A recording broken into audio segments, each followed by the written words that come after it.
I think that this is the biggest kit that I may have built in my time building models on YouTube, and probably one of the most involved as well. It's taken a little while to get to this point now, but I'm finally ready to show you what I managed to do with this kit. So a couple of years ago, I put up a sort of target on my Ko-fi page, and these people to be precise, actually supported the cause, and that then allowed me to purchase this. The 1/24th scale Grumman F6F Hellcat from Airfix. Let's get this down onto the workbench.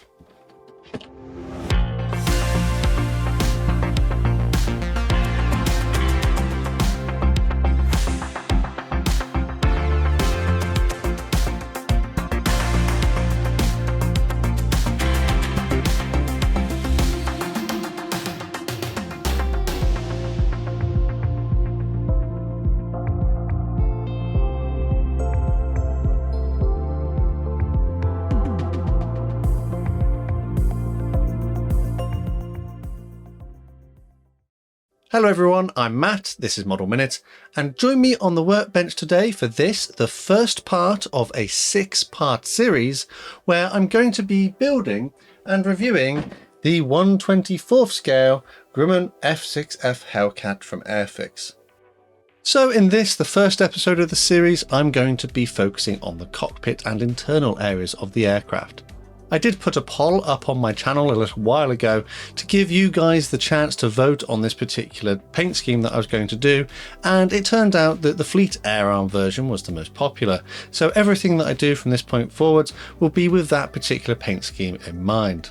I have already done a fairly in-depth unboxing on this particular kit, so if you'd like a closer look at the contents of the box, including the transfers, the instructions and the plastic parts, take a look at that dedicated video. In this series, I'm going to be focusing on how the kit is to build and my thoughts on it when we get to the end. As with all of my build videos, I'll put a list of the products I used during this segment of the build on the screen now, to give you an idea of the kind of things you might want to go and get if you fancy having a go at this one for yourself. Throughout this build, my normal method of cutting the parts away from the sprue using my side cutters and removing any excess bits of flash through the use of a sanding stick or a sharp knife.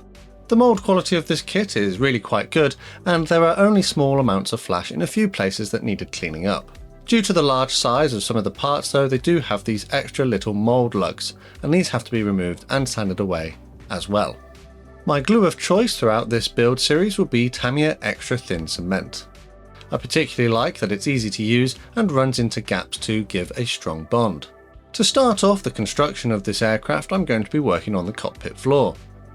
There are a number of ribs and spars that need to be installed here, but it is worth taking your time and actually reading the instructions. I don't think I did a very good job of reading them, and I did get a couple in the wrong place, which meant I had to remove them and then reinsert them. The control column has its own small assembly, and this can be glued together at this point. And then, along with some more ribs, it was glued onto the cockpit floor. There are some other components which make up the rear bulkhead of the cockpit area, and these need to be glued together. Some small details can be glued into the various slots as appropriate. My general kind of philosophy for building this kit is to try and glue as much together before I start painting to ensure a strong bond. Once paint is in the way, it can have the effect of preventing the surfaces from bonding quite as well as they would have done. With those smaller components glued onto the rear bulkhead, I can now glue this bulkhead onto the cockpit floor. So far, the design of the kit is rather quite intelligent, and everything has its place and fits into it quite well. With that done, I glued into place the panels where the pilot would rest his feet. Some small pipework components are included, and it was a little bit fiddly to get them in their right holes, but it is possible with a little bit of patience. There is another bulkhead as well, and some components can be glued onto this. This will represent the rudder pedals. I then glued this bulkhead onto the cockpit floor and checked the alignment inside one of the fuselage halves. I won't be gluing it into the fuselage at this point, just making sure everything is correctly orientated. Next up are the components of the pilot's seat. This comes in a number of parts, including the sides and backrest, and also the supports. Once again, everything seems to fit relatively well. I won't glue the pilot seat in just yet because I'll paint it separately. This lever component, however, was glued into place in the cockpit floor. And so too with these other components, which I believe helps create a bit of a support structure for the cockpit inside the fuselage. And speaking of the fuselage, there are some components that need to be glued inside of this as well. These feature various braces and control panels which can be assembled into various sub-assemblies off the model and then installed a little bit later. There will be one on each side of the cockpit, and then when that is in place I can add in this little kind of lip which goes just at the top of the cockpit area and sort of acts to tidy up the area and finish it off. Moving back to the cockpit components, I need to install another framework at the rear of the bulkhead. In order to do this, this plate is glued into position, and then I can add the other frame onto this plate. Once again, taking care to make sure everything is correctly orientated. There are some other internal parts I want to work on other than the cockpit, and this is the arrestor hook which will go at the rear of the aircraft. I need to work on this now because it will need to be glued inside the fuselage. This hook has the functionality of actually being able to slide in and out of the aircraft, as if it were going to be used to catch the arrestor wire when the aircraft is landing. Provided, of course, you use your glue correctly, this functionality should be possible. So moving to the fuselage halves, inside one of them I glued in this little bulkhead which goes towards the rear of the tail wheel well, and then a smaller part as well. I'll glue in the arrestor hook a bit later on, after some painting. There are some other components which need to be assembled to be installed inside the fuselage as well. I believe this may be parts of the radio gear, but I don't know a great deal about the Hellcat, so I'm sure someone will correct me in the comments. Turning my attention to the other fuselage half, again there are some more parts which need to be glued inside of the cockpit area, with some more control panels and other bits and pieces, just like before. And with all those parts done, I thought it was time to prime. So I've decided I'm going to use this SMS Surfacer Grey. This is an airbrush ready lacquer primer, and it was simply loaded into my airbrush. As you can see, there are some parts which I've created sort of sub-assemblies for, which is usually a matter of just gluing two bits together. I've also annotated which colours these are going to be sprayed later on as well. But for now, everything will receive a grey primer to help ensure the next layers of paint will stick to them. This would also be applied to the fuselage, internal areas, and the cockpit assembly I've already built. Now, moving on, I'm going to use SMS British Interior, another lacquer paint which is airbrush ready. This was again loaded into my airbrush and then splayed onto all of the parts which require it, being the cockpit assembly, the internal fuselage areas, and also some of the parts which I've not yet attached to the model.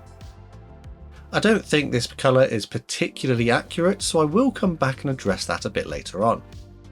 SMS RAF Sky was the next paint to be used.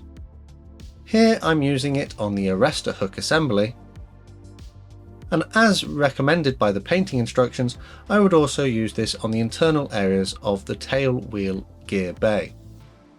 Here is a free sample of Outlaw Black. This was kindly provided for review purposes, but opinions do remain my own. This was loaded into my airbrush and then carefully sprayed onto the relevant parts that needed them. In particular, the various control panels which I've not yet attached to the model. I would use some Ammo MIG matte aluminium as well, and this was sprayed onto the tank which will go on the rear bulkhead. Some Vallejo medium yellow was used on the fire extinguisher, which is yet to be added inside the cockpit. So now I can focus on some decals. I'm going to use Humbrol Decal Fix at this point in the build, purely because it's just something I have and it's fairly easy to use. There are individual transfers for all of the dials on the control panel inside the cockpit. Using a small layer of decal fix on the relevant areas, these transfers, having been soaked in warm water to release them from the backing paper, were then carefully positioned as appropriate following the decal placement instructions. This was a little bit of a fiddly step and a little bit time consuming, but after a while I managed to get everything in the right place. That decal fix should help everything stick down onto the surface of the control panel. When that was done, I used some clear gloss varnish on top of all of these transfers. I'm hoping this will do two functions. Firstly, it should help seal the transfers in and prevent them from fading, yellowing and peeling away with age, but also I'm hoping that the gloss shall act a bit like glass and represent that on these dials. And when that was done, I inserted this kind of front part to the control panel and also installed the reflector gun sight. This is a clear part, but I've already painted the lower half black. And you remember earlier on I said that I wasn't sure that the SMS green colour was quite right for the cockpit, especially given this isn't technically a British aircraft, it's an American made one, and they had a slightly more yellowy colour. So with that in mind, what I've decided to do is spend a bit more money on some outlaw paints. Having been impressed with my free sample that I tried out earlier, I decided to get some more. So in this case I've gone for the interior green colour. And by the end of this build of all 6 episodes, I will have basically used the whole bottle. Once again, this was loaded into my airbrush and then applied to all of the relevant internal areas that needed it. I did try a little bit of modulation in places to give a bit of different kind of saturation, seeing as I've got that slightly less saturated green and I've got this more saturated green. I thought that I could try and vary the paint colour to give a bit more visual interest. So all that really meant was in some areas I'd spray a little bit heavier and in others a little bit lighter. And when that was done and dry, and to be honest these outlaw paints dry incredibly quickly, I could move on to some Vallejo black. This was carefully painted onto all of the little details which the painting instructions indicated should be this colour. These include parts such as the top of the control column, some little dials, various controls inside the fuselage walls, and other little bits and pieces here and there. When that was done, I used this Humbrol red colour to paint the fire extinguisher. I did this carefully by hand, and I will go and redo the sort of bands which hold it onto the fuselage with some of the cockpit green a little bit later. I'd also use this on some handles on one of the control panels. This US Field Drab colour was the next one to be used, and I used this on the pilot's seat. This was simply brushed over the entire thing. I also used this on the fabric part at the bottom of the control column.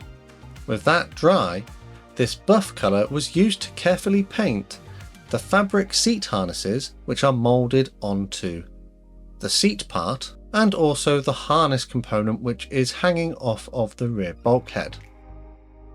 I did this carefully to avoid getting the paint in the wrong places.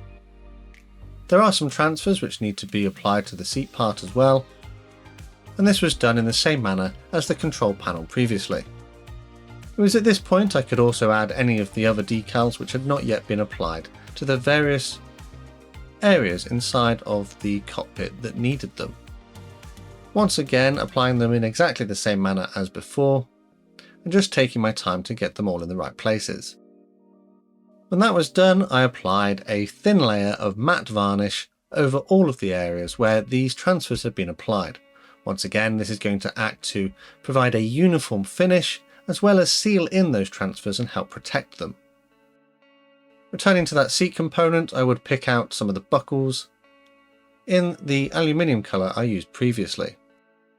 And when that was dry, some of this SMS dark brown oil-based wash was applied to pretty much everything. This is going to help add a layer of dirt and grime whilst also working its way into the surface details and adding a bit of shade and contrast. I can't imagine the cockpits on these aircraft would have been particularly clean and tidy. To further enhance the effect, I decided that I would use some Humbrol No. 1 Primer Grey. This acrylic paint was dry brushed onto the various areas of the cockpit assembly. Dry brushing is where you apply paint to your paintbrush and then remove it on a paper towel or other surface. This means that the brush feels as though it's dry to the touch, and when you move your brush over the surface of the model, only the raised areas will catch any paint residue which may be on the tip. This means that it adds a kind of highlight to the parts, acting to almost look as if it has faded in those areas due to light catching it. With that done, I could start assembling all the small parts which I have painted separately. The fire extinguisher was mounted into place on the bulkhead of the cockpit. This was then followed by the seat. It was a little bit fiddly to get it in the relevant holes, but it is possible to do so. This centre console is glued into the middle area of the cockpit, and then I added the seat part I was working on previously. I think this may actually be the pilot's parachute. I then started to install the small parts which represent the actual harness straps. These come as separate parts and have been painted in the exact same manner as the straps on the parachute part. They were carefully positioned and some glue applied to hold them in place. I did have to take care to get them in the right place so that everything lined up correctly. Sadly, no pilot is included in this kit, so you'd have to source one separately if you wanted to include one. This canister, which I thought was a fire extinguisher earlier, may actually be an oxygen cylinder, but either way it was glued into place inside the cockpit assembly here. And then the tank, which I painted silver earlier and did the strapping in black, is glued onto its mounts as well. And now I can look at installing the cockpit assembly inside one of the fuselage halves. And with that done, the other components which need to go inside the fuselage can be glued into their mounting points here. I did have to take time to make sure they were actually at the right angle and would go into the other side of the fuselage later on as well. The control panel can be glued into place at the front of the cockpit, and then these other components glued into the base of the fuselage.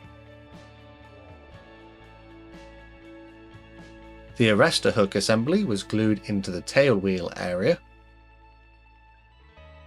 And now I think it's time to just take a quick look at the work I've done so far, because the next steps are to join the fuselage halves together, and a lot of this will not be visible anymore.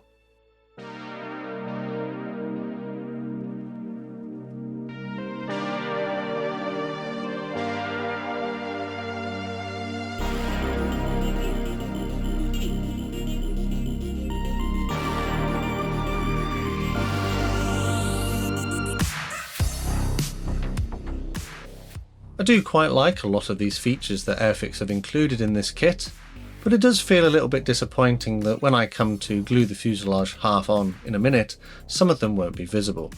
There is a hatch on the bottom which you could position open, which would allow you to view through it, but I'm actually going to decide to close mine up. On the whole though, I'm pretty impressed with the level of detail that this kit has, seeing as this is kind of out of the box. There are of course aftermarket accessories you can get to further add more details if you'd like to do so.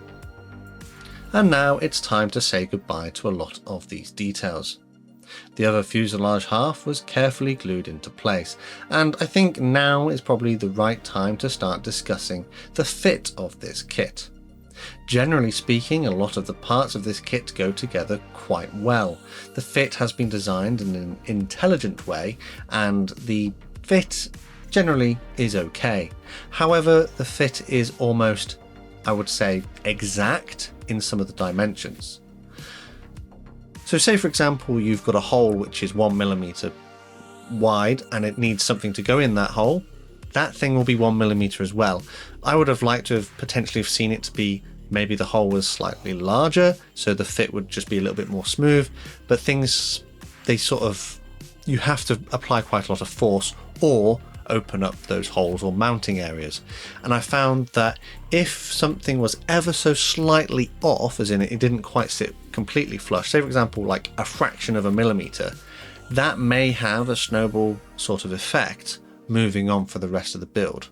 And this is something we may discover as we come into the later episodes of the series. If something doesn't quite fit perfectly now, it may have a knock-on effect to things not fitting as well later on.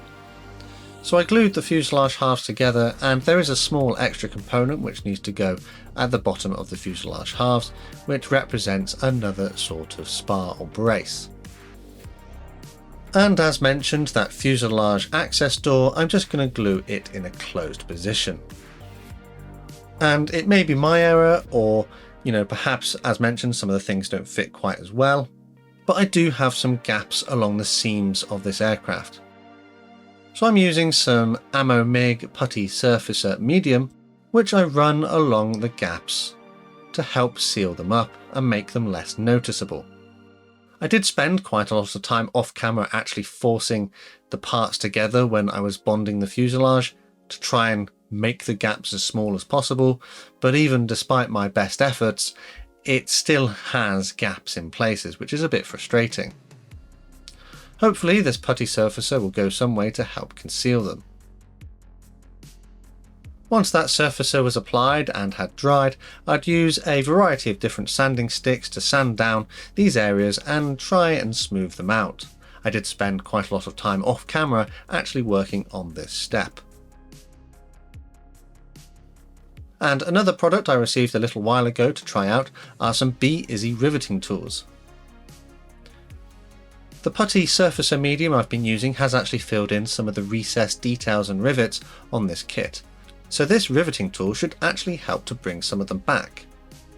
I picked the tool that looked to have the same sort of dimensions for the rivets that already existed, and then ran it along the various areas where I needed to bring back those rivets. I found the product easy to use, and a bit later on after painting it won't be so noticeable that those rivets were ever missing. And with that done, I think this is probably as far as I need to go in this part of the series. I do find it quite amusing that I've put quite a lot of work and time into this cockpit area, and actually you can't see all too much of it now that everything has been closed up. I do keep a log of everything that I do in my own journal. I handwrite everything in to keep a track of it, and throughout this build I pretty much do a page per episode, and in this particular one I do make notes that it's really well detailed and it comes with lots of different options. Later on, you have the option to fold the wings if you wanted to. I don't personally, or you could have the landing gear raised or lowered, but I have made a note of a few things that I didn't quite like.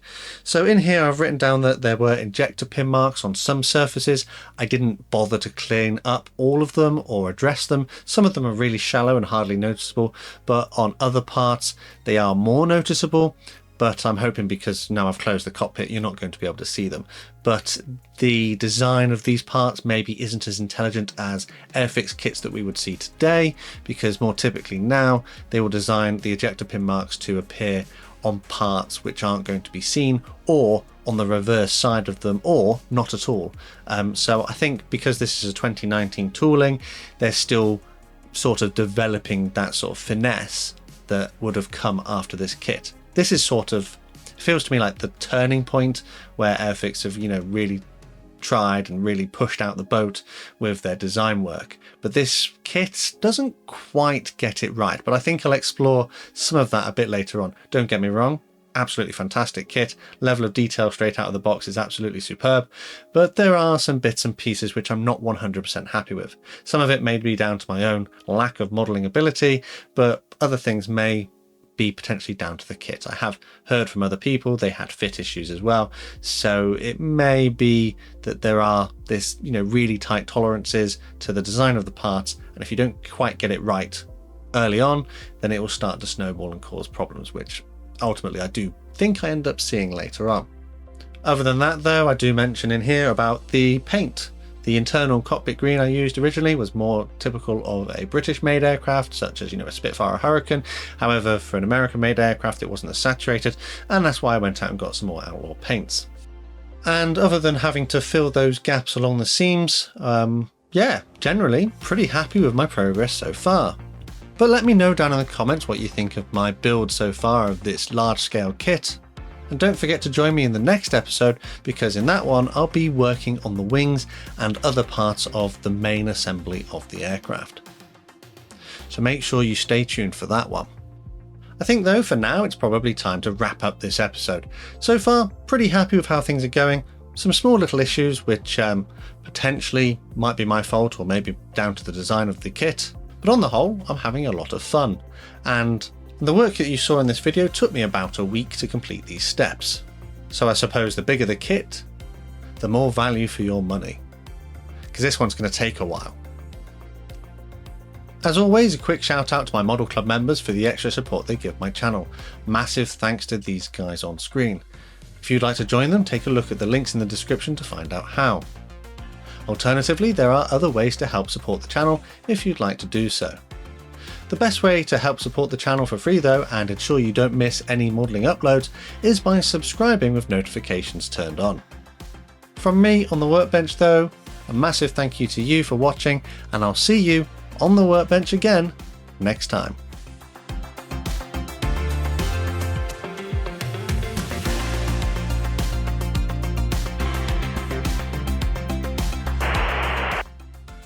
Airfix Hellcat. Take one. Clapperboard. Right. Don't even have that open. Don't even have the folder open. That would be a good start, wouldn't it? Ah! Is that even in the shop? I can't even say it. Some Vahio? Can't say it. What is that? Someone at the door. Oh.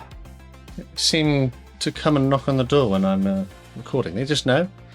Got a whole day without doing any recording, and then someone will come and knock on the door like when I start doing it. Right, so just check. Take two. Right, that's it. Cool. Cool. Move on to part 2. Welcome back to the workbench for this, the second part of the Airfix Grumman Hellcat in 1/24 scale. So in the last episode I built up the cockpit and got the fuselage assembled. In this video I'm going to be looking at assembling the wings and the gun bays and making this look a little bit more like an aircraft. Hello everyone, I'm Matt, this is Model Minute, and thank you so much for joining me on the workbench again today. Without any further ado, let's get into it.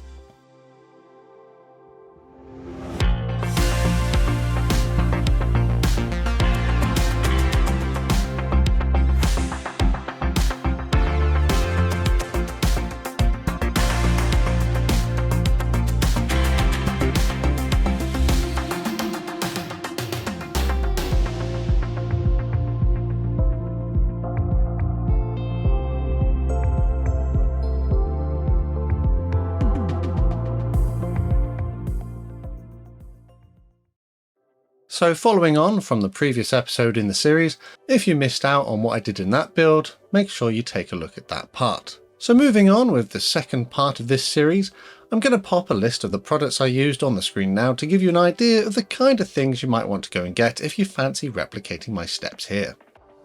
For some of the basic information about how I'm building this kit, that was covered in the previous episode. To start off with, I need to open up some of the holes in the bottom of the wing components. You do get the option for various armaments, and I decided I actually wanted to include some bombs. So to facilitate this, I opened up the holes as indicated in the instructions. With that done, I started building up the landing gear bays. This pipework was glued into place here, and this was followed by the framework around the outside. There is another brace which goes across this entire assembly, which not only provides structure but detail as well. There are some smaller components which need to be glued in. There is quite a bit of framework in the landing gear bay areas, and this was built up using the parts as supplied in the kit. This large support brace comes in 2 parts, and this was glued towards the front edge. This will help give strength to the aircraft wings when it's glued onto the fuselage a bit later on. Various parts of the landing gear bays can be glued into their various holes, and generally speaking the fit of the parts is okay, but I do swing back to some of my thoughts I shared in the previous video, where the fit is a little bit tight in places, and if you don't get it exactly right, it may have a knock-on effect for other parts fitting later on. With these parts done, I can start installing some of the actuators for the flaps which go on the wings. You can either have your flaps raised or lowered. I've decided to go for the lowered option, and the relevant parts are included for that. After this, I moved on to assembling the gun bays. You can have the gun bays displayed in an open configuration or closed. As they're included, I thought it would be nice to display them open, but obviously that means there's more work to do, as I'm sure that if you had them closed you could just omit these parts. The base of the gun bay I've just assembled gets glued onto the lower part of one of the wings. There are various braces and framework which also needs to be glued into place. Once again I had to take care gluing these all in place to ensure that I didn't have any problems with the fit later on. Everything is just a little bit tight. Whilst these wing braces look quite good, and no doubt may look a little bit better on an aircraft with folded wings as you may be able to see more internal areas, in my build they're pretty much going to act as strengthening supports, as they won't be visible. There are some various frameworks and braces that still need to be installed, and they can be assembled in sub-assemblies. Some of them do spill over a little bit into the landing gear bay areas. And having glued those on as appropriate, I glued into place the mounting points for the ailerons, which I will add onto the model at a later date. There are still some more components for the actuators for the landing flaps, and these were glued into place here as well. And it's at this point pretty much these assemblies are ready for some painting. I decided to use this Outlaw Paint RAF Beige Green. This was simply loaded into the airbrush as it's airbrush ready, and then sprayed onto all the internal areas of the landing gear bays. This is the particular shade of colour asked for in the painting instructions. The version I'm going for, as discussed in the previous episode, is a Fleet Air Arm example, and that had this sort of sky colour painted on the lower side of the aircraft. With those areas now appropriately painted, Outlaw Paint Interior Green, which I used for my fuselage internal and cockpit colour in the previous episode, makes a reappearance here. This was airbrushed onto all the internal areas that were not the landing gear bays, so effectively all of the gun bays and those various wing struts which I did previously. Now I'm going to use some Outlaw Yellow. From my research, 2 of the machine gun ammo belt boxes could have this colour applied to them, so that's what I did. For the remaining ammo belt boxes I decided to paint them with Outlaw Red. A few thin coats was applied until I had the opacity I was looking for. Ammo MiG gunmetal paint was airbrushed onto all of the machine gun components. And then when that was done, I glued together the ammo belt boxes. I thinned down some Tamiya gold leaf with some acrylic thinner, and then I tried my best to very carefully paint the casings of the ammunition contained within these boxes. I would use some black paint to pick out the clips that hold the ammunition belts together, and some gunmetal paint to pick out the tips of the bullets.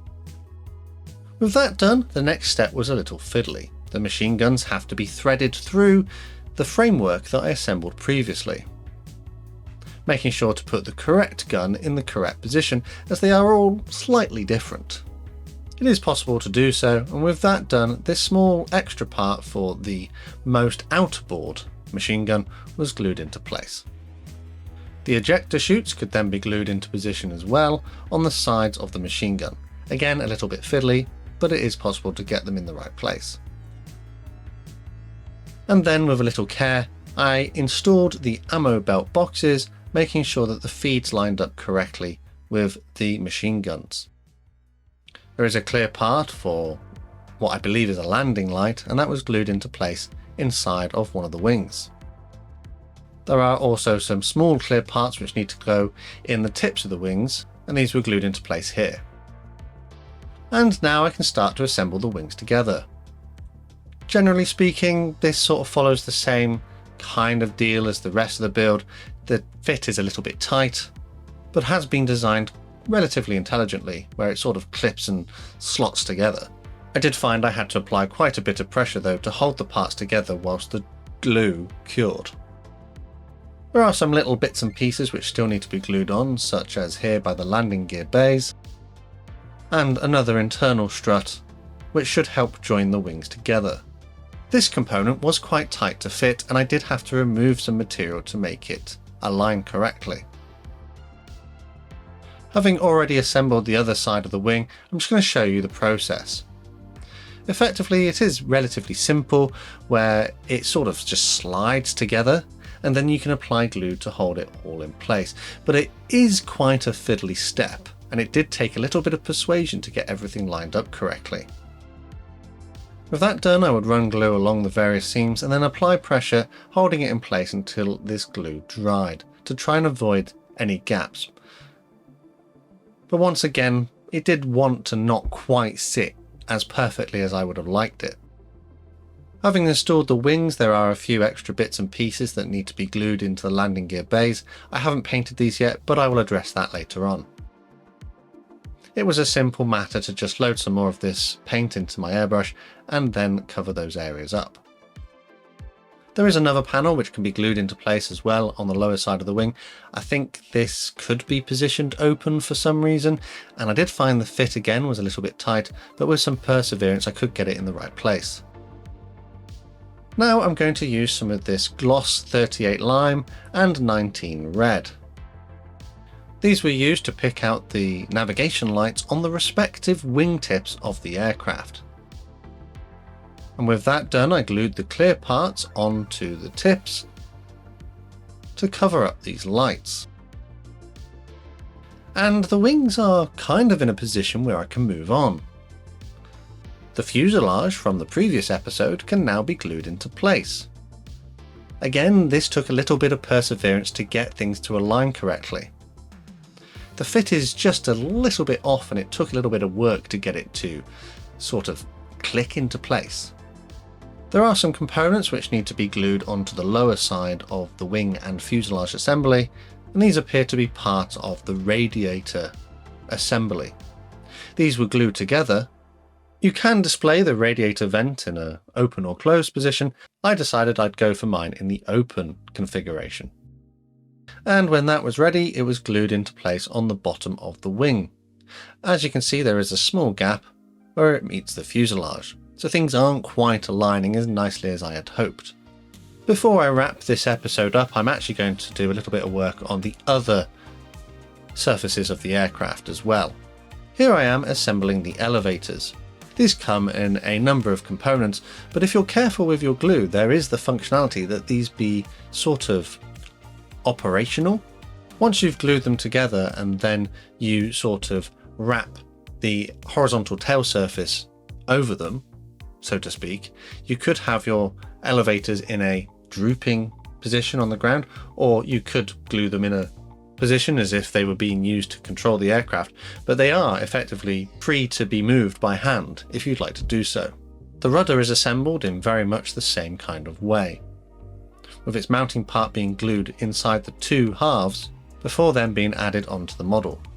So the tail surfaces could then be glued into their relevant slots, taking a little bit of care and patience to make sure everything got aligned correctly. And I think with that, it brings us to the close of the second part of this series.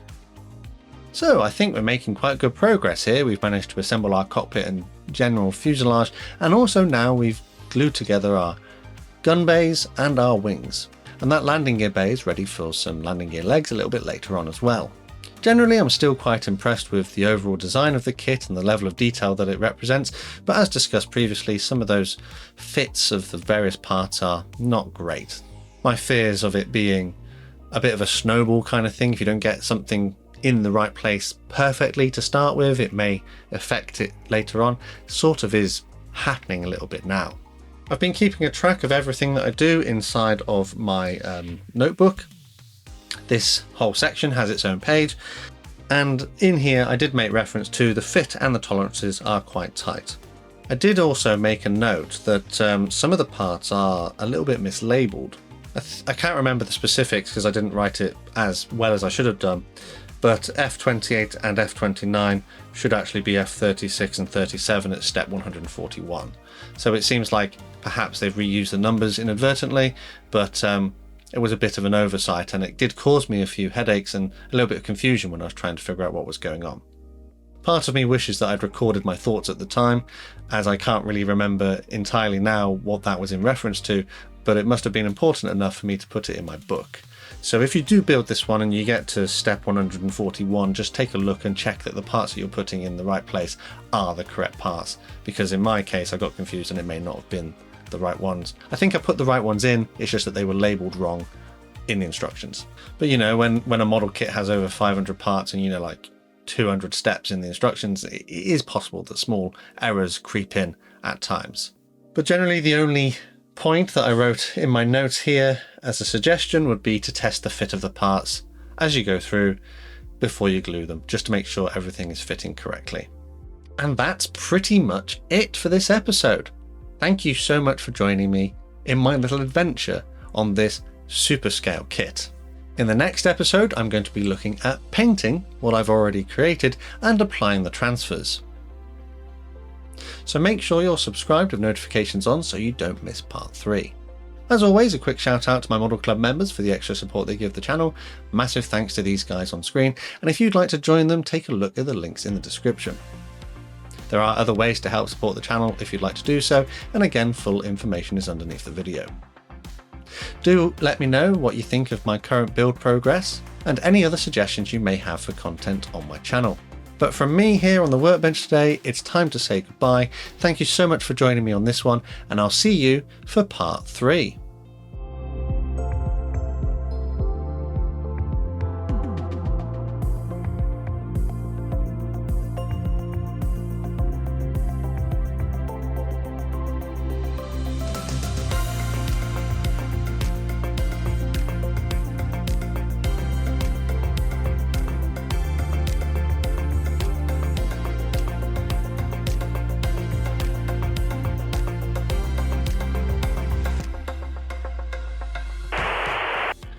Hellcat Episode 2. Welcome back to the workbench for the second part of the Airfix. I need the box. Where's the box? Here it is. So in the last episode, let's put that down. Put that down over there. I moved on to glue on the mounting points with the full. There. Let's check the instructions because I can't remember that bit. Thanks so much.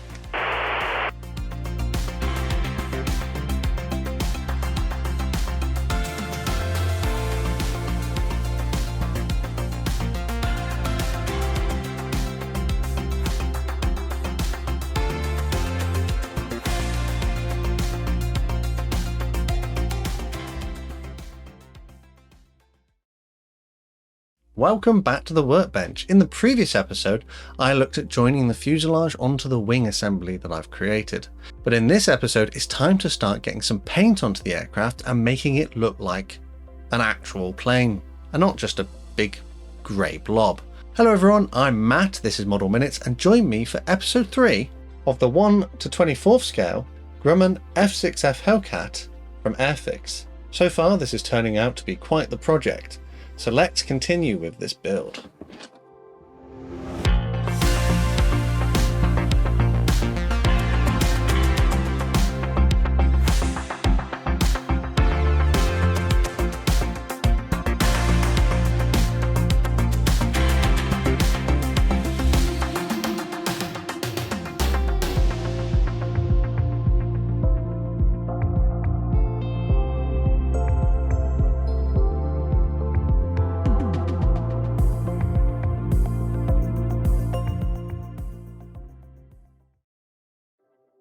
As with the other episodes in the series, I'll pop a list of the various products I've been using during this particular section of the build.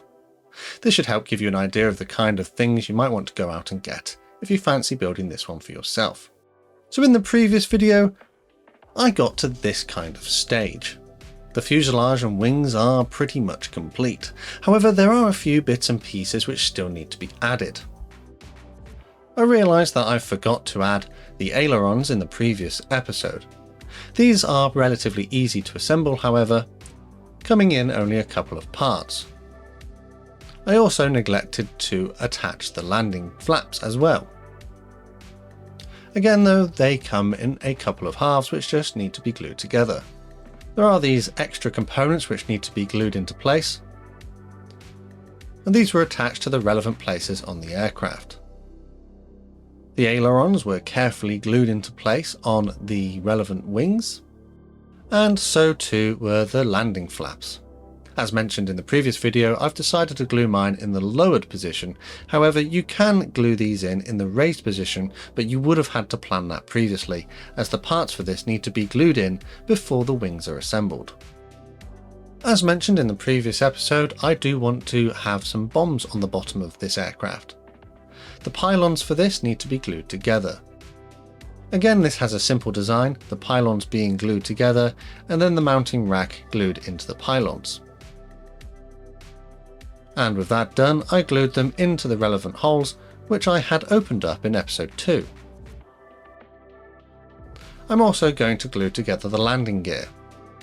The landing gear legs come in 2 parts and these were glued together, and then these were glued into their slots on the relevant landing gear bays.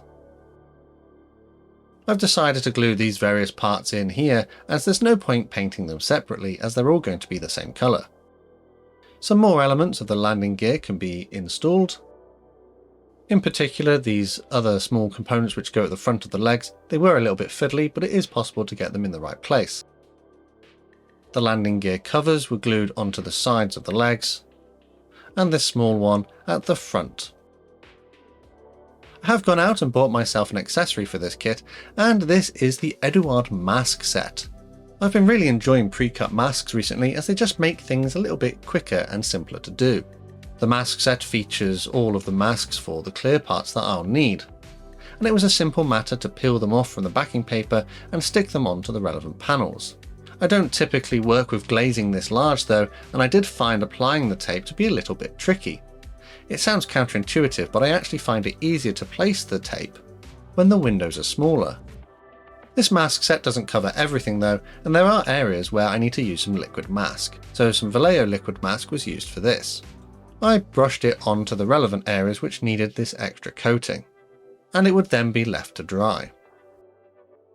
Humbrol Clear Fix is a glue which dries clear and strong without risk of fogging up the plastic. It is a little bit stringy though, so I have to be careful with its placement. I used this glue to attach the cockpit windscreen to the front of the aircraft. I won't be gluing on the main cockpit canopy though, because I actually need to paint the area where it's going to be positioned. So I'll leave this part off for now, and we'll have to mask the cockpit area so paint doesn't go inside it. I decided to glue in the aerial mast, and then it was time to fill some gaps. I'm using a combination of the putty surfacer medium and Humbrol model filler, depending on my needs at the time and the size of the gap.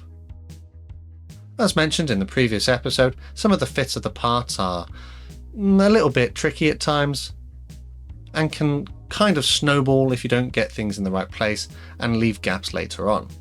Along the leading edges of the wings and where the fuselage meets the wings, some of this surfacer putty was applied. That larger gap I mentioned in the previous episode needed some of the model filler. This was pushed into the gaps and then everything would be sanded down to make it look a little bit neater. This step is being conducted now so that I don't have to come back to do any of this after I've started painting. So with the cockpit mast as mentioned, to prevent any spray from going inside of there, the first thing to do was to use this Outlaw interior green on the cockpit components. This should act to kind of allow the internal cockpit colour to appear through the canopy framework from the inside.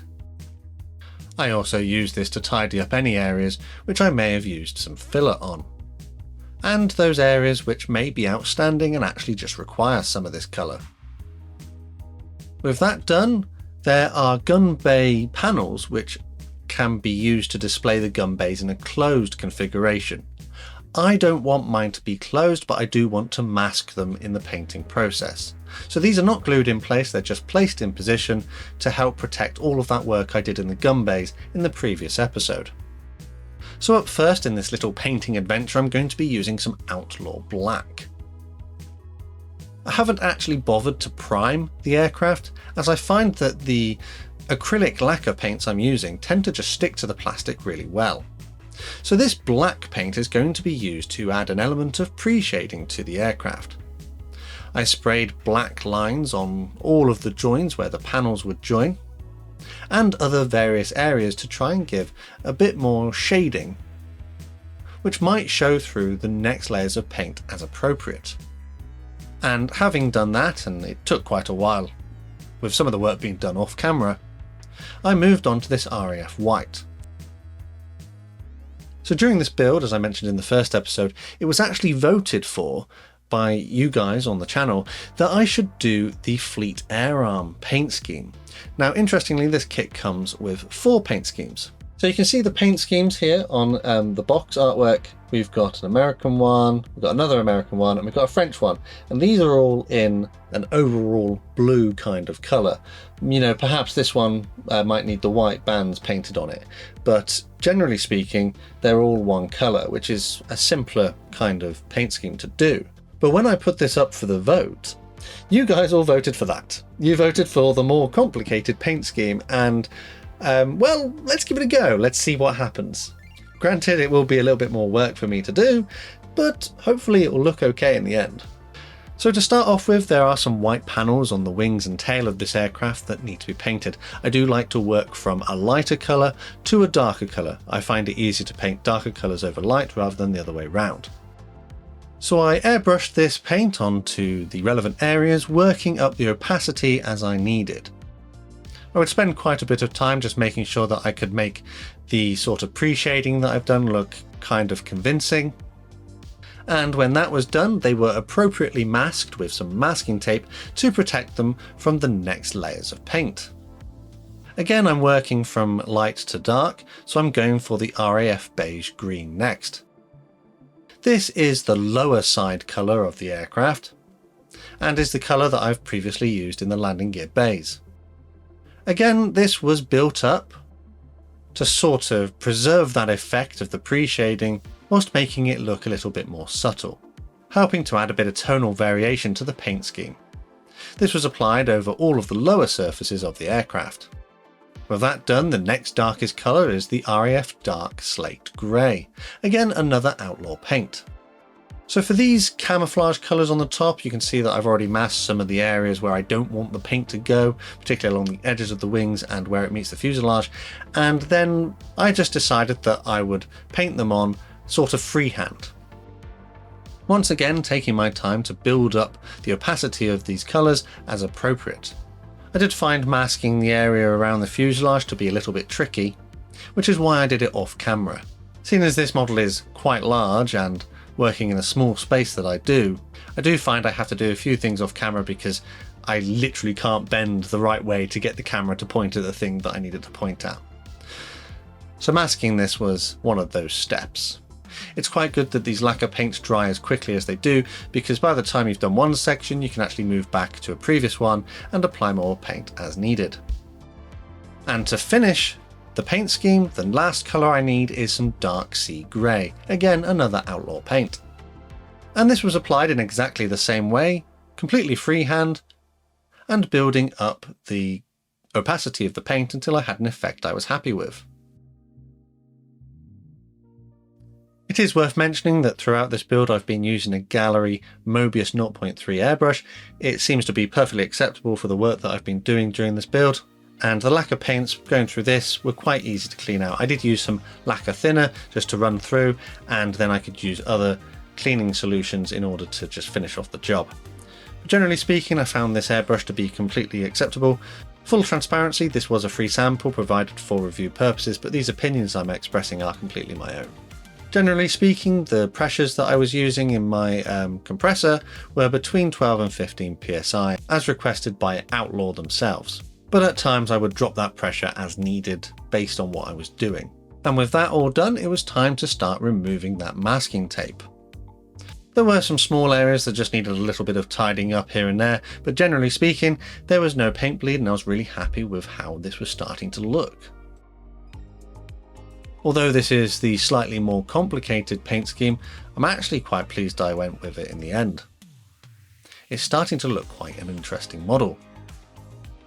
To help seal in all of this paint and to prepare the surface for some decals, I decided I would use this Army Painter satin varnish rattle can. Because I work in quite a confined space, as you can probably tell, it's not the biggest space in the world, and I do have a face mask and I have an open window and I have a extractor spray booth, it does get a little bit fumy in here at times, so I do try and spray as much as I can outside to avoid inhaling anything that I shouldn't. So with that in mind, I took the aircraft outside and gave it a few good coats of this satin varnish, which should give a good surface layer for the decals to stick to in a little bit. I think it is probably worth mentioning as well that this aircraft is so large that I couldn't actually get it to fit within my spray booth anymore. So if I'm working on it like this, it will have to go outside. So now, moving on to the decals.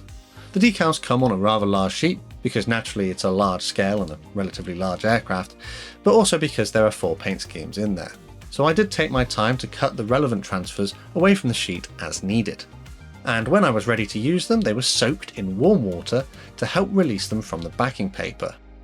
I'm going to be using micro scale, micro set and sol as my setting solutions in this step of the build.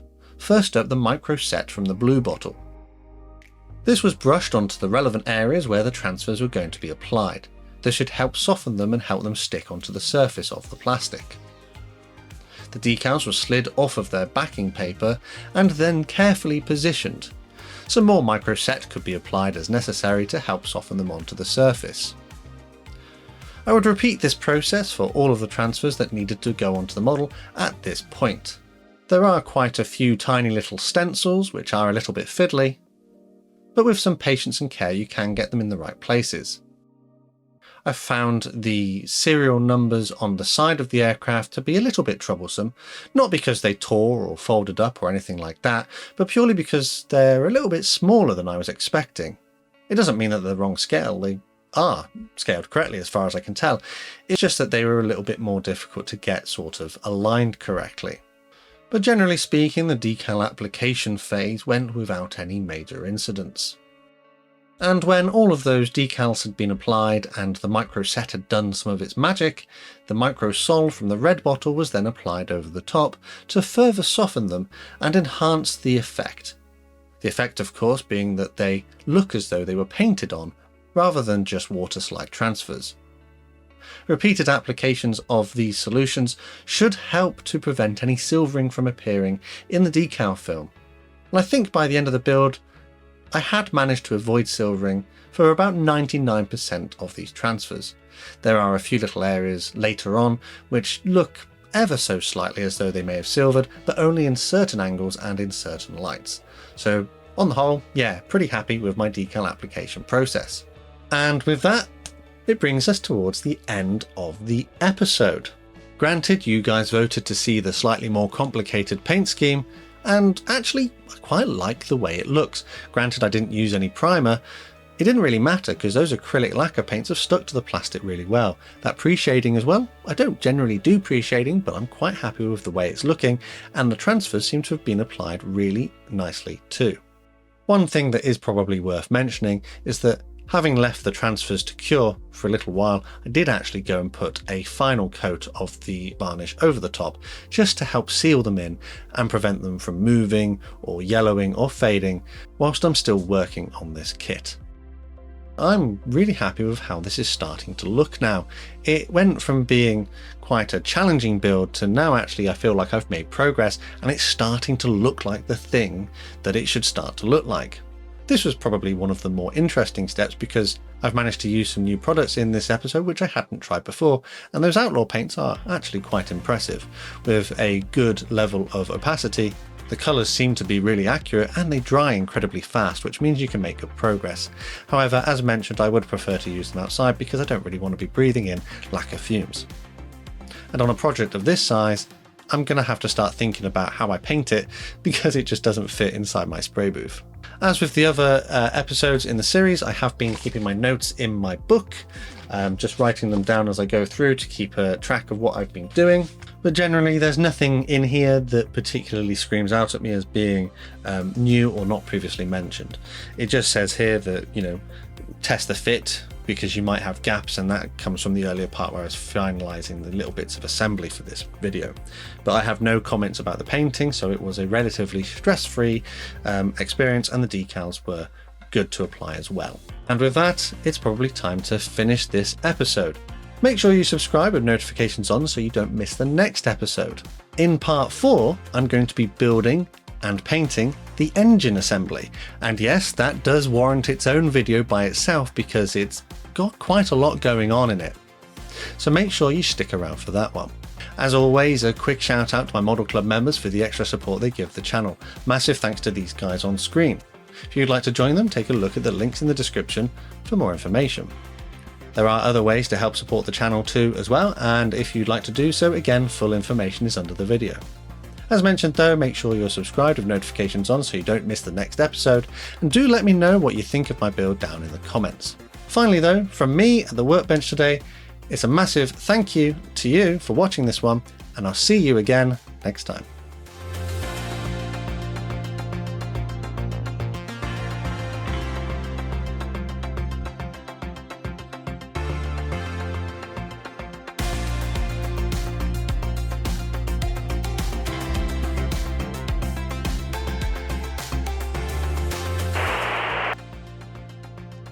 Hellcat Part 3.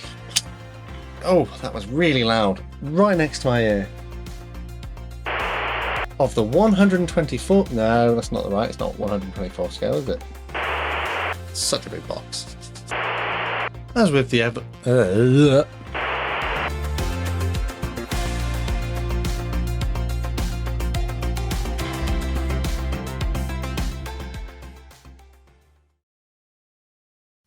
Welcome back to the workbench. In the last episode, I focused on getting the majority of the painting done and those decals applied.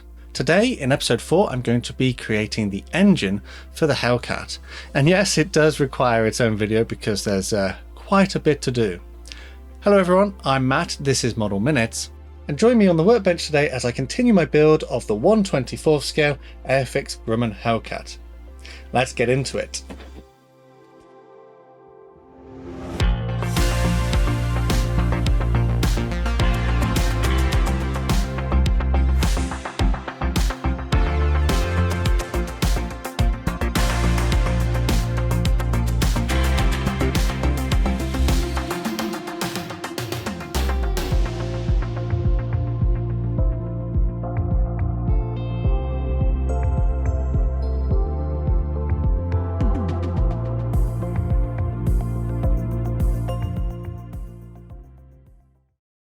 So in the previous episode, I got to this point here where the majority of the decals have been applied and the paint is down on the main assembly of the aircraft. But it is now time to turn my attention to the engine, which goes on the nose.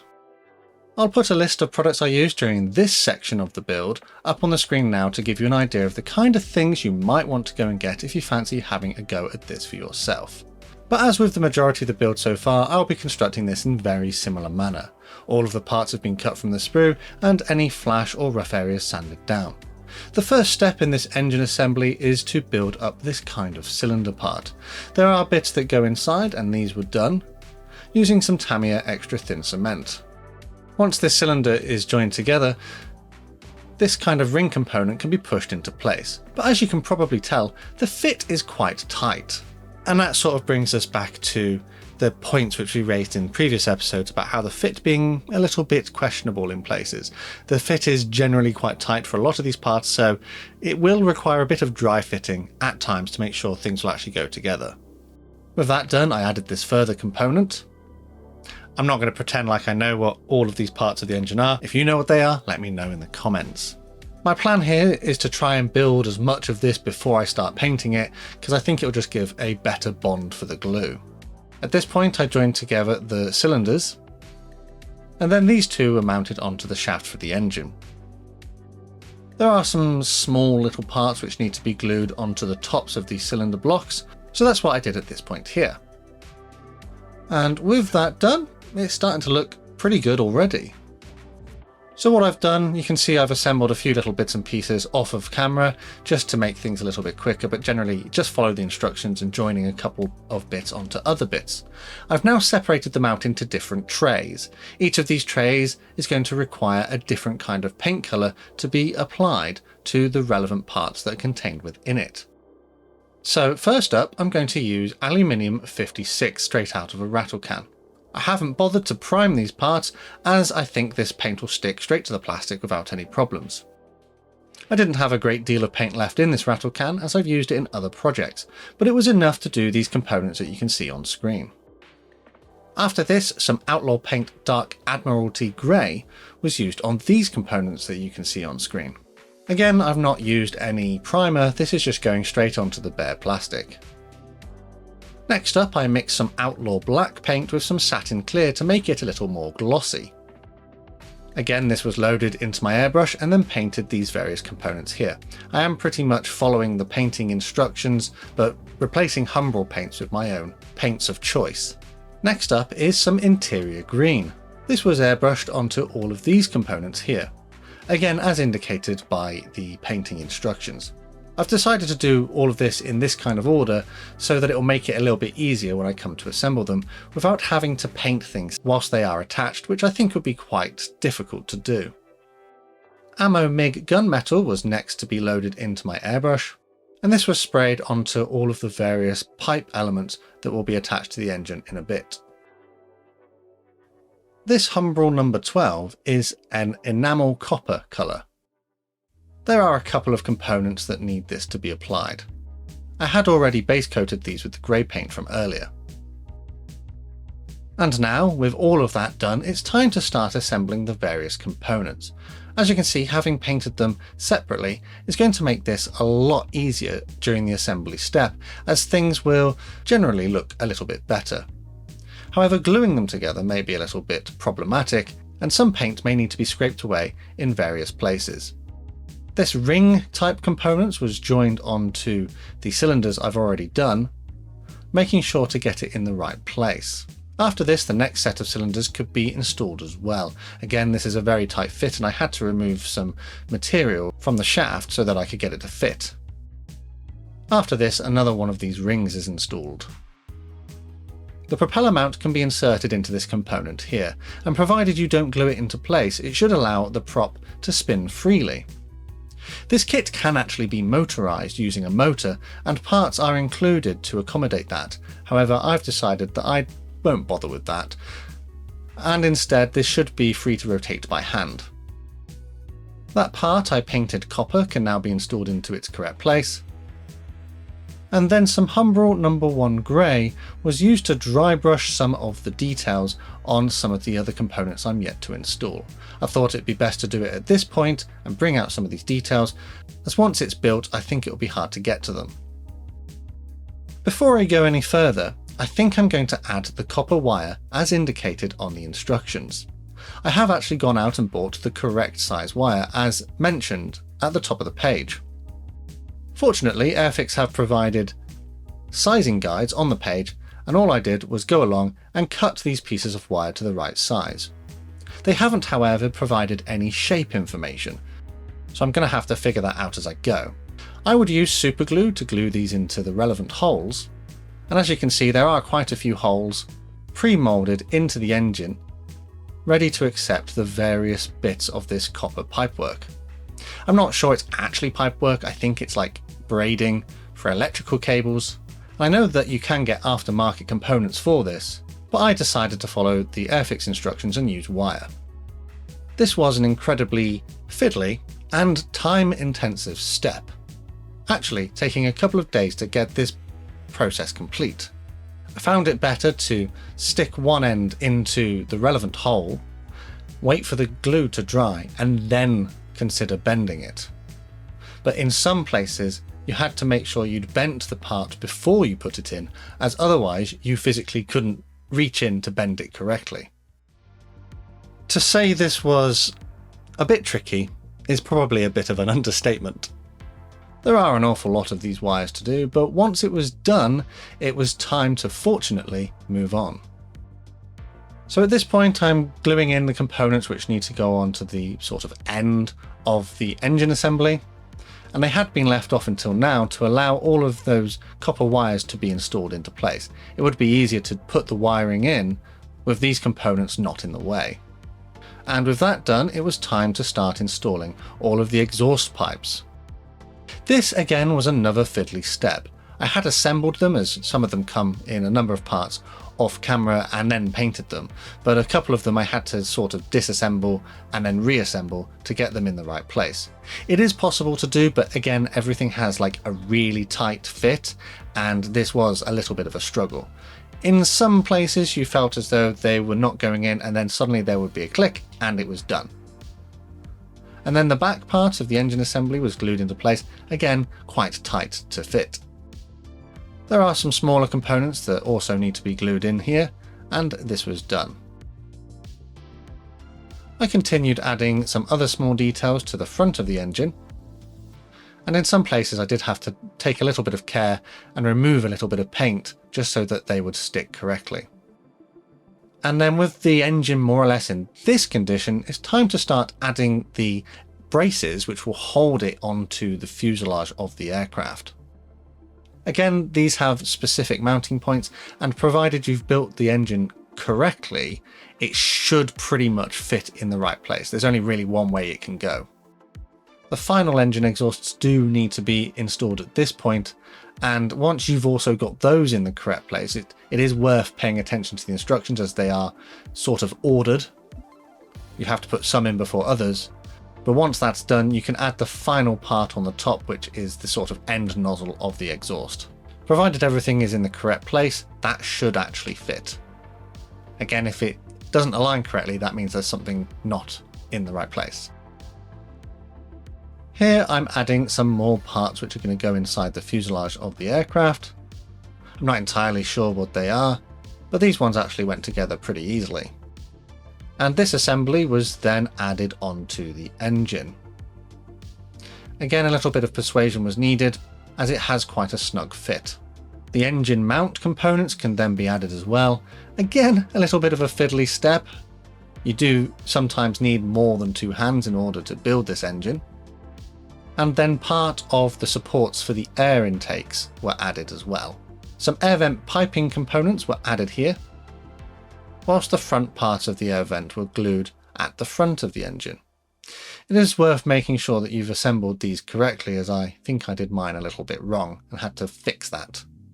As with most things, these only really go in one way, and if you've glued the wrong bits together, it just won't fit. Some further components of this ductwork can be added, and then this oil or fuel reservoir is glued onto the support strut at the top of the engine. There is some sort of blanking plate or perhaps a little bit of armour which goes into place here. There is a larger part of the air duct which goes at the bottom of the engine, and here I'm going to assemble the front part of the engine cowling. This comes in a couple parts with a few little supports that need to go inside of it. This was a relatively simple and straightforward process.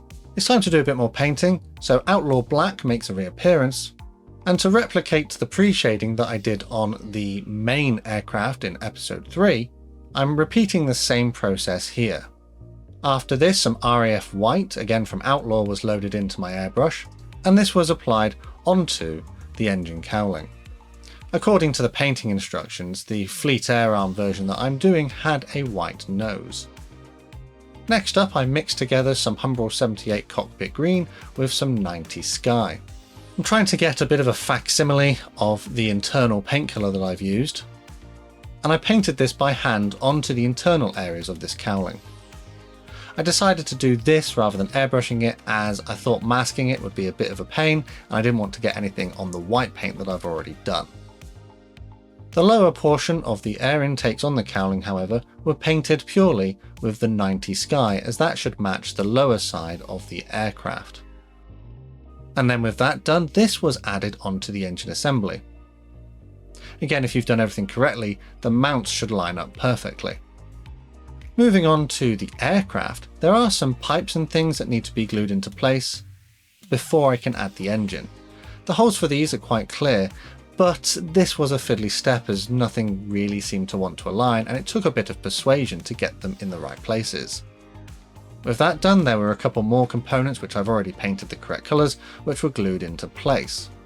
This part in particular operates the vents on the bottom of the aircraft. And then this other part of the air duct, which should line up with the engine imminently. And speaking of lining up the engine, it's now time to install it. This, again, provided you've assembled it correctly, should line up with all of the relevant mounting points. It was a bit tricky to get it lined up and get it into those holes, but it is doable. And that's it. That's how far I went with this part of the build. As you can see, the engine has quite a lot going for it, even as a simple out-of-the-box kind of build. I think that I will leave some of the panels that go on the engine off so that we can see this engine detail. I think having painted the engine part separately has really helped make it look a little bit better, rather than trying to glue everything together and then paint it all in one go. I'm just having a quick look through my notes in here, and again, I haven't really mentioned a great deal, however the fit has cropped up. I've mentioned the fit a couple of times here, and the wiring, it says took 2 days and was very fiddly, and the gunmetal pipes took a while, and the fit did need force at times to get them in the right place. To be honest, I'm pretty happy with how this is making progress, and I think I could probably apply some weathering to this in a later episode, so make sure you stay tuned for that. In episode 5, which is coming up next, I will be working on the remainder of the build and getting it into a mostly finished condition. So I hope to see you for that one. As always, I'd like to give a quick shout out to my Model Club members for the extra support they give the channel. Massive thanks to these guys on screen. If you'd like to join them or support the channel in other ways, full information is below the video. If you'd like to support the channel for free, subscribing with notifications turned on will mean you never miss a modelling upload. Finally though, from me on the workbench, the last thing to say is a massive thank you to you for watching this one, and I'll see you here again soon.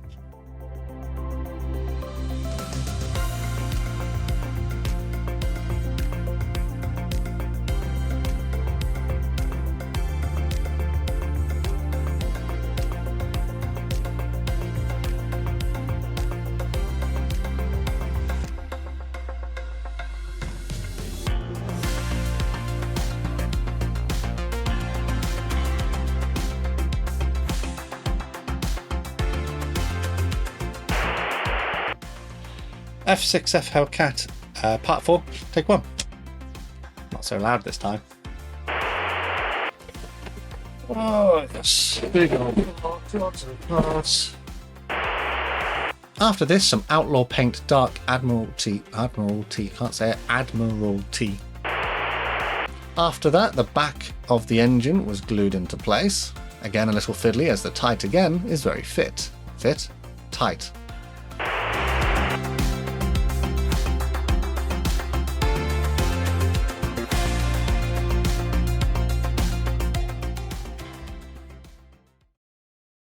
Welcome back to the workbench. In the previous part of this build, I constructed the engine for the 1/24th scale Hellcat.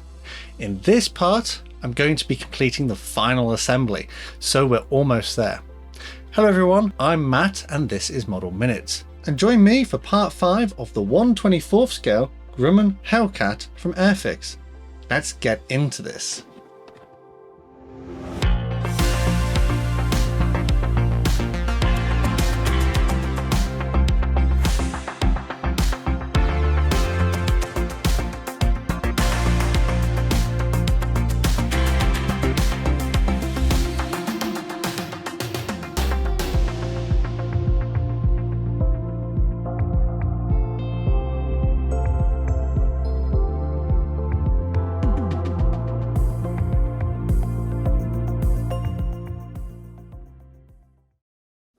In part 4, I got as far as completing the engine assembly and adding that onto the aircraft that I've built so far. So it's starting to almost look exactly where we need it to be.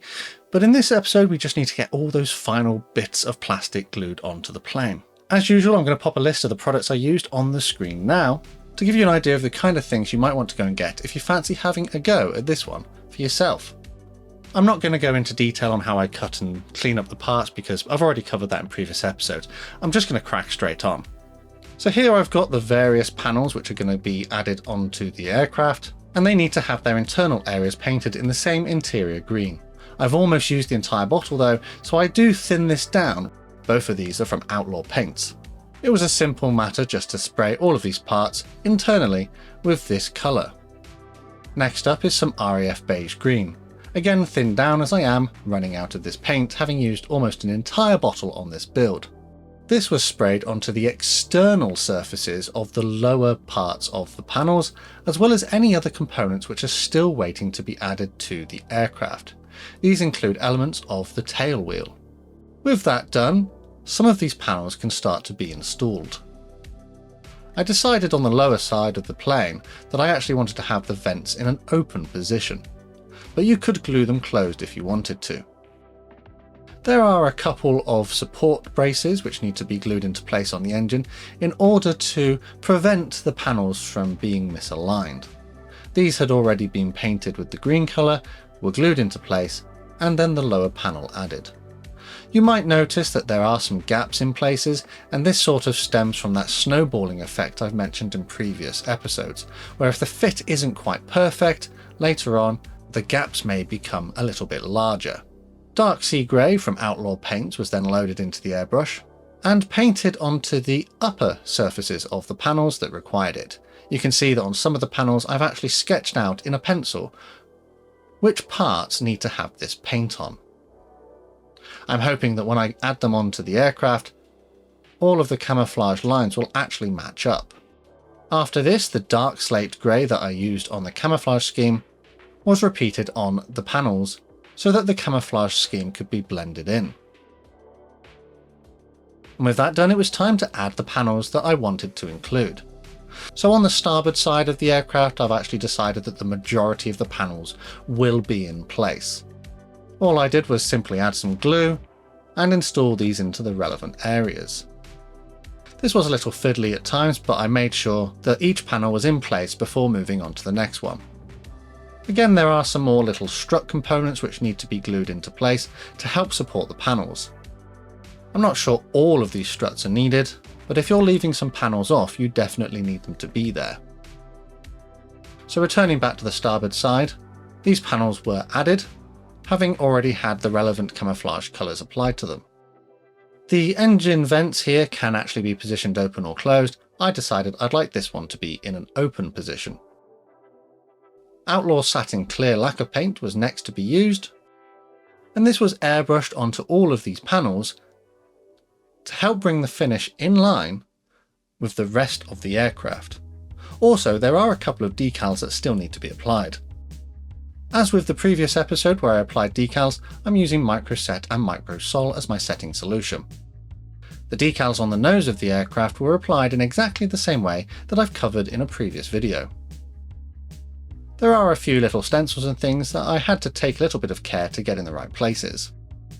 After the decals had been left to cure, some more satin clear was sprayed over the top to seal them in and protect them from any weathering that I may do in the next episode. Now it's time to turn my attention to the propeller. Outlaw Yellow was used to paint the tips of the blade, as well as the central spinner part. Outlaw Black makes a reappearance here, and having masked the centre of the spinner and the tips, the remainder of the propeller was sprayed in this colour. Whilst I've got this colour out, I'm also going to paint all of the wheels. You can see that I've already masked the tail wheel with one of the masks that came with the Eduard set previously used. With that done, I removed the masks and they seem to have done a pretty good job. This black paint is pretty smooth already, so I didn't see the point in adding any satin clear. There are some transfers that need to go onto the propeller, so they were just applied in the exact same manner I've already used. And when that was done, some Outlaw Flat Clear was airbrushed onto the propeller and the tyres. This should help dull down any glossiness, and in the case of the propeller, protect the transfers from any handling. For the centres of the wheels, some Ammo MIG aluminium was loaded into the airbrush and then sprayed onto these areas. I also used this on the pitot tube. And talking about the pitot tube, other than the part I've already painted in aluminium, which was suitably masked, the rest of it was given a quick coat of Outlaw Red. Now it's time to assemble the main wheels. These hubs will only go in one way due to the design of the hubs. This was a simple process, and then they could be glued onto the relevant landing gear legs.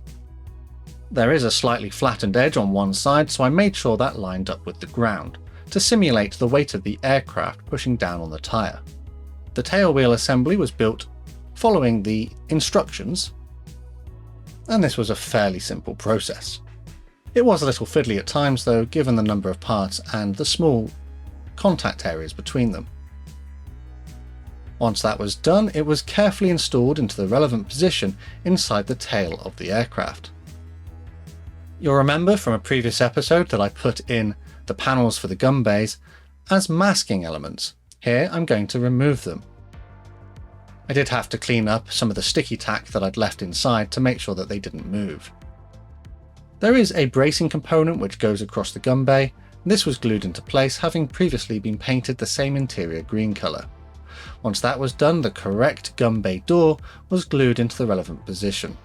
Again, these have already been painted with the relevant transfers applied. On the bottom of the wing, I glued the pitot tube into its hole, and now I can turn my attention to a clear part. Some Humbrol clear fix was used to glue the landing light into position in its relevant hole on the leading edge of the left wing. There are a couple more clear parts which need to be added to the top of the aircraft as well. Underneath the aircraft there are some, I think they're like navigation lights, and these were painted with Humbrol red, orange and lime. I did have to take care here to try and avoid getting this paint in any errant places, but this was a relatively straightforward and simple task. Once that was done, the clear glazing was glued into the holes for these lights. Now it's time to turn my attention to the bombs. These come in a number of components and you do get a few different choices. I think you get £500 bombs and £1,000 bombs. I decided I wanted to go for the £1,000 bombs. You do get rockets included as well, but they are more suitable for the American version, as I believe the British version would have used RP3s and these are not included in the kit. So I'm just going to settle for some bombs. There is also a drop tank if memory serves, but I'm not going to bother including that one. I did have to use some putty surfacer to tidy up some of the gaps on these bombs, and once that was dry I sanded them smooth. Humbrol 155 olive drab from a rattle can was simply sprayed onto these bombs. This is actually the colour recommended by the painting instructions. There are some transfers that need to be applied to these bombs as well, and again this was done in exactly the same method as I've used throughout this build. I then carefully installed these onto their pylons, which were already part of the build from a much earlier episode. I then carefully removed the masking tape that's been protecting the cockpit this entire time,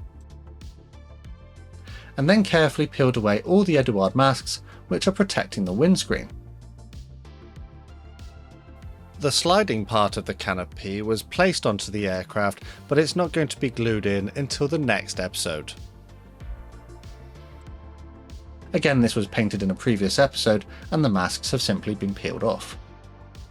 I also dry fit the propeller onto the shaft on the engine, as I'll need to do some work to this in the next episode as well. And with that, I called this part of the build complete. And there we have it. So this build is primarily done. It is pretty much finished to an absolutely basic standard.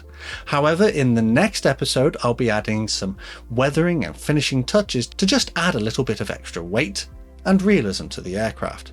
I don't think I'll overdo it, but I will try and see if I can just make this look ever so slightly more realistic. I think this was the most trouble-free part of the build and also the most satisfying because we're there. We are so close to being done with this one. Given that I've had all of those sort of funny fit issues where things just haven't quite gone together from previous parts and it's sort of snowballing, actually now I'm starting to feel very positive about it because it's starting to look like the real thing. So make sure you stick around for the next episode where I'll be wrapping up this build with some finishing touches. But for now though, it's time to give my Model Club members a shout out for the extra support they give the channel. Massive thanks to these guys on screen, and if you'd like to join them or support the channel in other ways, take a look at the links in the description. The best way to support this channel for free though is by subscribing with notifications turned on so you never miss a modelling upload. From me today at the workbench though, it's time to say a massive thank you to you for watching this one, and I'll see you here again very soon.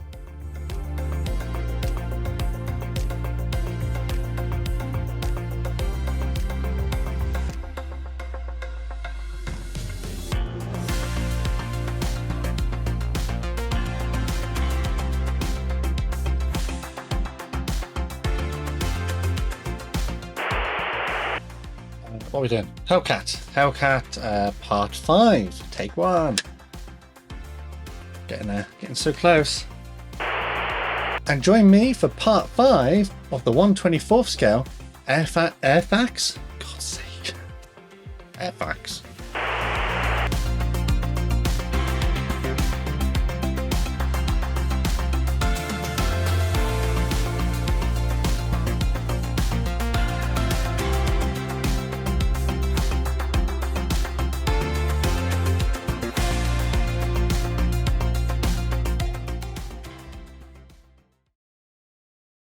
Well, it's finally done. My biggest project so far has finally come to a close.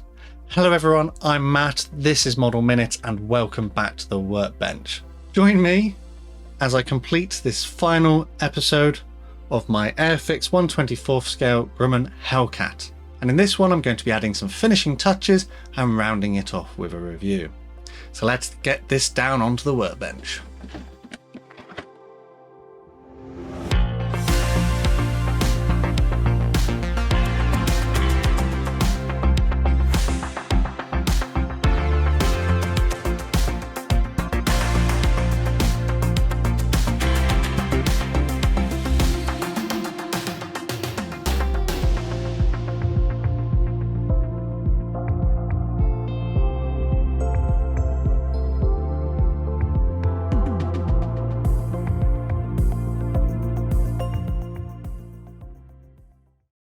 I'm not going to mess about in this video.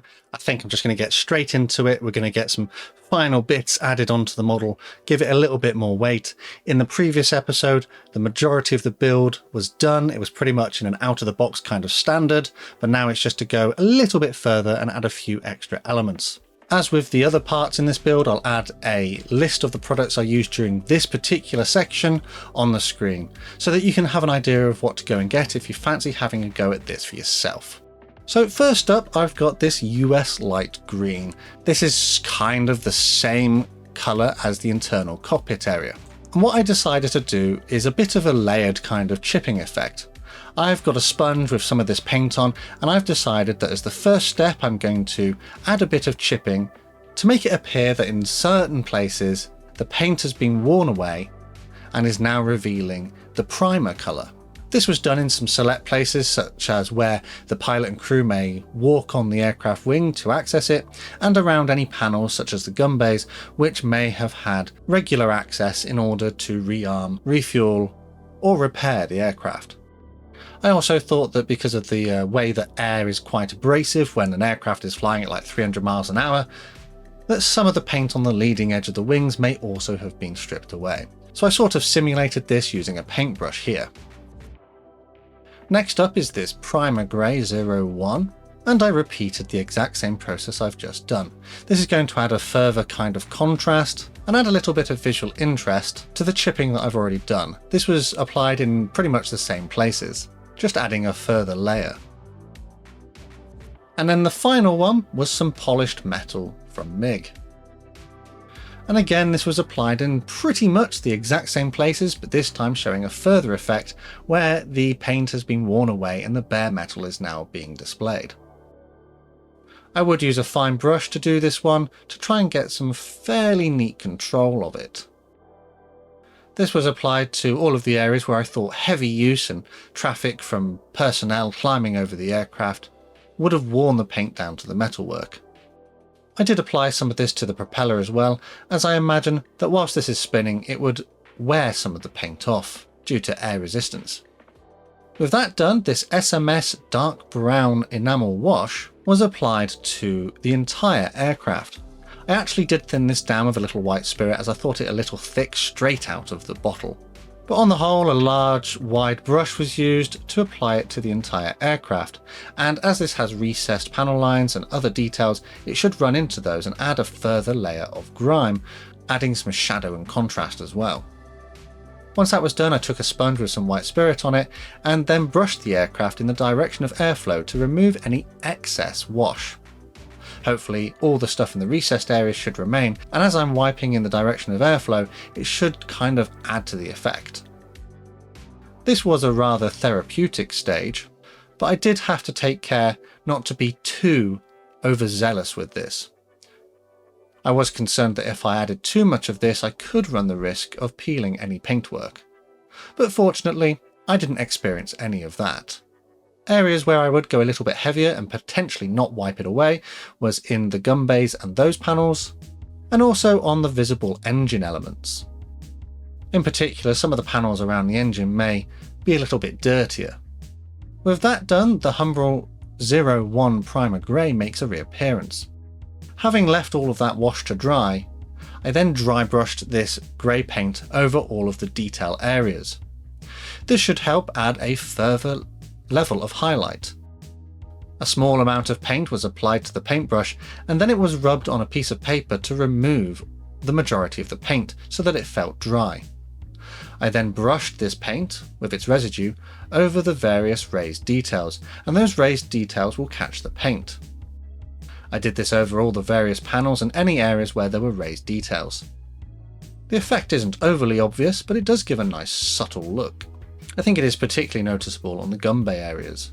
I would of course not forget the landing gear wheels, as they do have some nice tread work that I would like to become visible. There are also some little rivets and things on the prop which I thought would look quite nice, picked out with some dry brushing.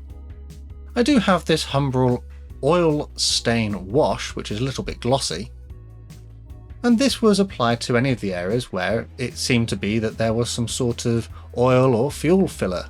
This was added onto the aircraft with a fine brush and then sort of smeared around in two different directions. The first direction was the direction the fuel would flow when the aircraft is sat on the ground, and the second is the direction it would flow when the aircraft is flying. I'm not entirely sure what this reservoir is inside of the aircraft. I think it is a fuel tank, but I just decided to add some oil to this instead. It may well be a water tank for the engine, but either way it's got a bit of a grimy look to it now. A free sample that Humbrol sent out for me to try a little while ago is these Humbrol aging powders. These are weathering powder pigments, and so far they've been working relatively okay for me. I used some of the black and smoke pigments to replicate exhaust staining. Some of the pigments were applied to a dry brush, added close to the area where the exhaust would be expelled, and then streaked backwards along the airframe. The different colours would be applied at different times to try and build up the effect. I did this in the areas where the engine exhausts were, and would also apply some in other select areas such as around the gun ports. Humbrol Clear Fix makes a reappearance here, and actually I hadn't glued in the rear cockpit part in the last episode. I had pretty much just placed it in place. I left it off so I could complete this weathering, but it was glued into place finally at this step. Now I'm going to add some aerial. I've got some of this Ushy Rig That Thing fine elastic thread, and to attach it to the model I used some super glue. The super glue was added onto the aerial mast, then the rigging wire was glued into place. I would hold it until the glue had dried. Once the glue had dried, it would then be stretched to the next contact point, where again some more glue would be applied, the wire, now stretched, added onto it, and then it would be held until the glue dried. Once the glue had dried, the excess would be cut away. I would repeat this process for where it actually goes into the fuselage, running it from the fuselage point and gluing it to where it meets the main aerial wire. This was a rather fine wire, and I actually think that perhaps I could have used a thicker grade, as in the final images it's not particularly visible. In order to do some weathering on the propeller, I had actually removed it from the last video, but here I added it, and at this point I'm calling my Hellcat build in 1/24 complete.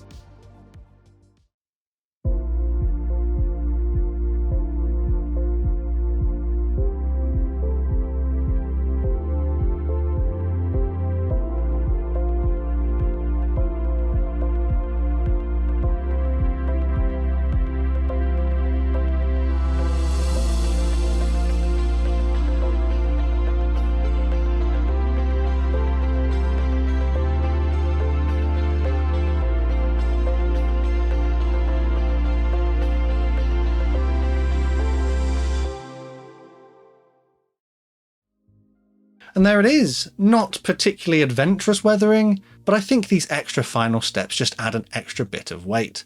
I probably could have gone and done more bits and pieces with this. I mean, this is the kind of kit that you could sit down and spend weeks working on each individual component to make it look absolutely amazing. And I'm sure that there are people out there who've done that.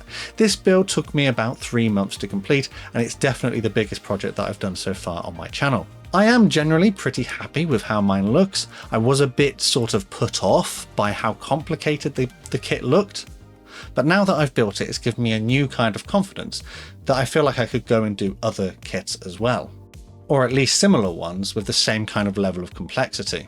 There are of course extra bits and pieces you can go and buy for this kit to further upgrade it, such as for the engine, for the cockpit. I think there are even like aftermarket parts you can get for different armaments. As mentioned, I think RP3 rockets might be available online somewhere, perhaps as a 3D printable file.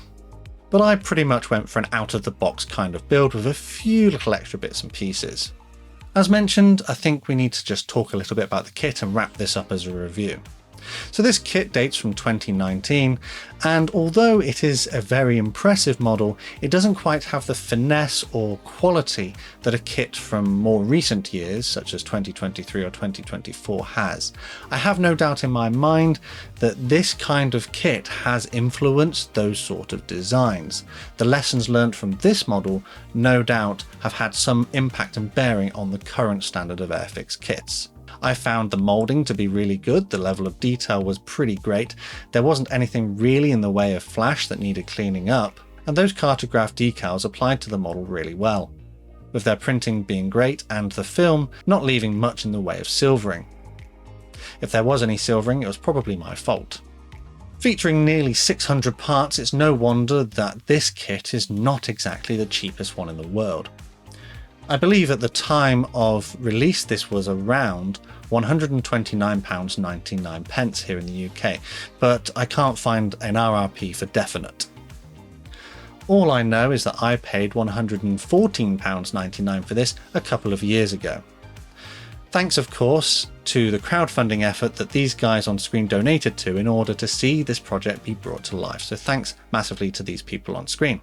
If however you did want to get one of these for yourself today though, at the time I'm making this video, it hasn't yet had a re-release, so this does only seem to be available on the second-hand market, and on the second-hand market you can be looking upwards of over £200, which in my opinion is not really the direction you want to go with this one. A lot of people have been asking Airfix for a re-release of this kit, so perhaps we'll see one soon, or at least in a couple of years. One of the things that I really did struggle with in this kit though is the fit of the parts. A lot of the parts, although designed really well, have a really tight fit, like the fit is like exact, it's like right. If one thing was millimeter was a millimeter long, the other thing was a millimeter to go, you know, like they were the same. There was like no sort of flex. So if you didn't get something to fit early in the build, it was likely that later on, because there's more, you add more and you add more and you add more, it would snowball. And that's what I've experienced with some of the panel work on the nose. The panels don't quite fit perfectly. There is a small gap. It's like less than a millimeter, but that's probably because like a small gap here has led to a slightly larger gap, and then a slightly larger gap, and so on and so forth. So with this kit, I think you just have to test fit everything if you are going to have one to get it all to fit together. I know I had struggles with the fuselage joining together. I know other people had problems with the wings.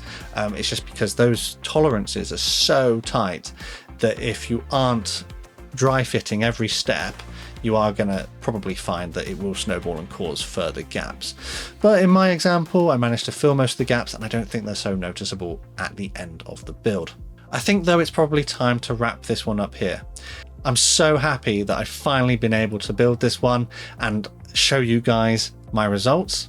I think this big project has given me a little bit more confidence to go and find other big projects to do, but naturally they do take quite a lot of time. So let me know down in the comments what you think of my build, and any other suggestions for big projects that you might like to see me do on my channel. As always, a quick shout out to my Model Club members for the extra support they give the channel. Massive thanks to these guys on screen. And if you'd like to join them or support the channel in other ways, full information is below the video. The best way to support the channel for free though is by subscribing with notifications turned on so you never miss a modelling upload. Finally though, the last thing to say is a massive thank you to you for watching this one, and I'll see you on the workbench again next time.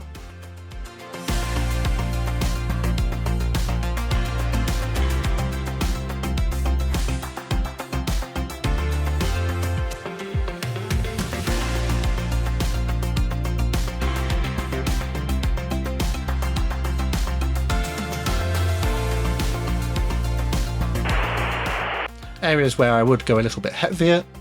Areas where I would go a little bit heavier and Hellcat, final episode, part 6. A little bit loud that time. But I think these extra final steps just I am super buzzed. I'm so happy that